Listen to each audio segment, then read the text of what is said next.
Our Lady is the shortcut to reach God, said Padre Pio to a spiritual son. In today's video, you will hear about Padre Pio's love for Our Lady and his trips to the sanctuary of Our Lady of Lourdes. Stay tuned. Welcome back to our YouTube channel following Padre Pio. If you're new to our channel, Padre Pio was a Capuchin friar, mystic, and miracle worker whose intercession is still very powerful and active today. We publish videos and shorts 5 days a week, so follow us to find out more about the life of this fascinating saint, and you will be amazed at what Padre Pio can do for you, a family member, or a friend. And now to our story. Today's story is sourced from the book Padre Pio on the Threshold of Paradise by Saverio Gaeta. Gaeta shares a testimony that highlights Padre Pio's deep love for the Virgin Mary, which he often referred to as his Heavenly Mother.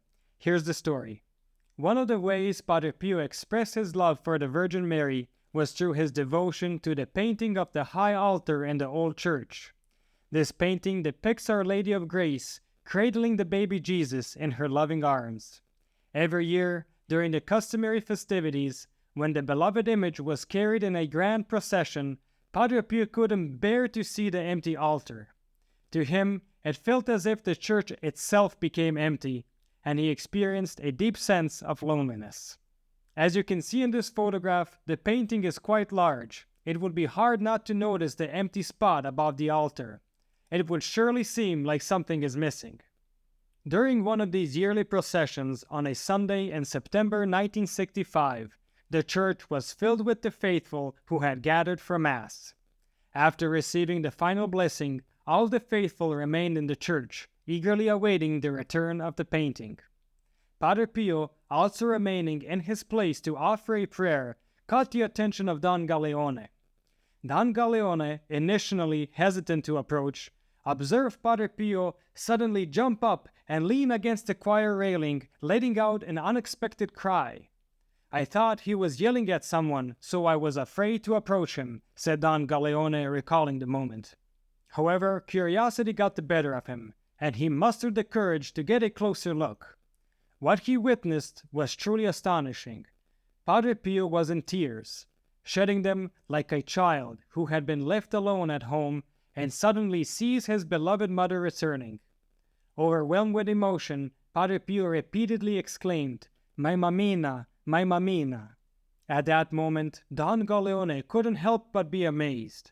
Padre Pio, who stood tall as a father figure to all of them, appeared so small, vulnerable, and utterly human at the feet of the heavenly mamina.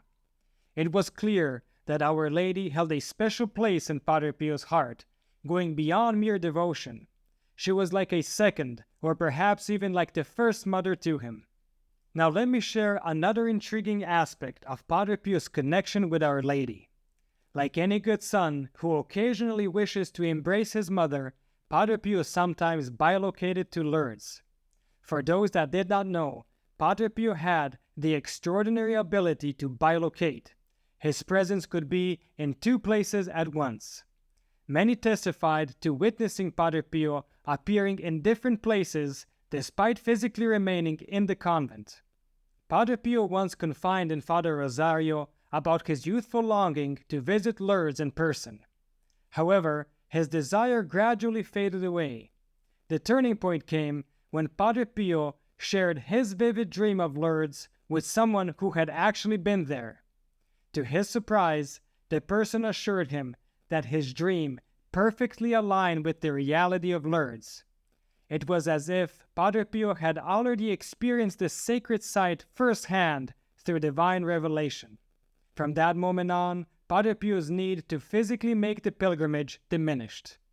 After some time, Father Rosario reminded Padre Pio of his alleged visit to Lourdes during his sleep. In response, Padre Pio declared, "But no, I wasn't sleeping, I was awake." Let me share another delightful anecdote that further highlights Padre Pio's unique connection to Lourdes.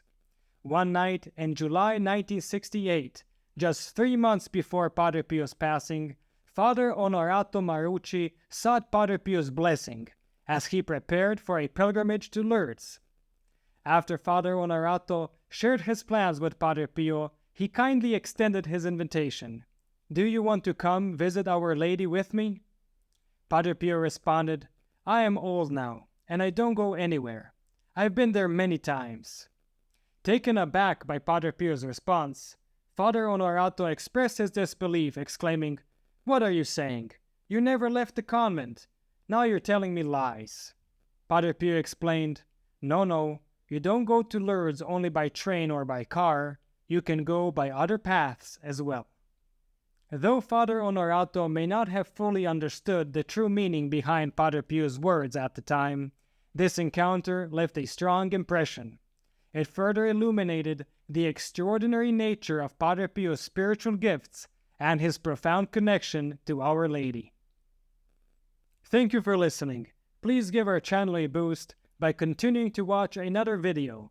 This will help with the YouTube algorithm. I have recommended some videos especially chosen for you on the end screen, or just click on one of the links in the description below for a full selection of great Padre Pio stories. We have a new playlist, Padre Pio Thought for the Day. Check it out.